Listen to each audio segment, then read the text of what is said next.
who could speak to him and say, if he believes in any kind of redemption for himself in history, he would resign right now. Right now? Yes, but I don't imagine that there's someone who could convey that message, nor would I receive it. So it's our job as Americans, all of us, whether you're a member of Congress or not, to be vigilant and make sure that we defend this gift that we've been given, and the responsibility that comes with that gift is to make sure that democracy continues in this country and is given to our kids and our grandkids and future generations, because it's a real threat right now.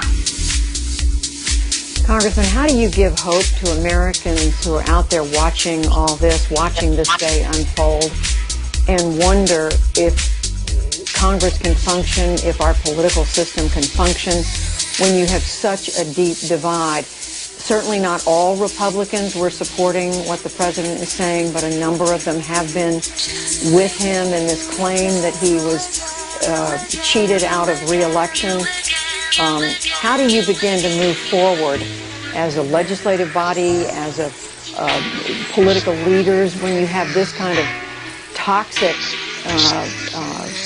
relationship between the left and the right? It's much bigger than that now, but between these two sides in our country. Well, I would agree with Congressman Gallagher. I'm a Democrat, and I'm a progressive from San Francisco, from the Bay Area, but we have to work together. And those of us of goodwill who believe that the Constitution is superior to any one political career have to assert ourselves in the next few hours, in the next 14 days, whether we're Republicans or Democrats. And I've said it's for everybody, but for those of us who are here and have this amazing responsibility, we have to step up and we have to say enough. We're going to get through this. This is too important. And this country's been through worse. I'm a former history major. I see your book on Grant behind you. What they went through in that period obviously was more difficult. So the way they got through it was to have a providential president. We don't have that right now. But they had leaders who stepped up. And we need to do that. And a lot of them are unknown to us today, but there were plenty of them in the Congress who said, we'll get through this if we adhere to our better angels. And that's one of these moments in this country.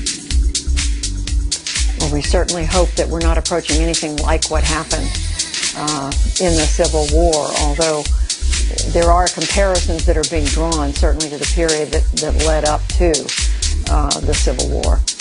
Congressman Mark DeSaulnier from the state of California, thank you very much. Please stay safe, and we just appreciate so much your joining us. My pleasure. Thanks for asking me, Judy.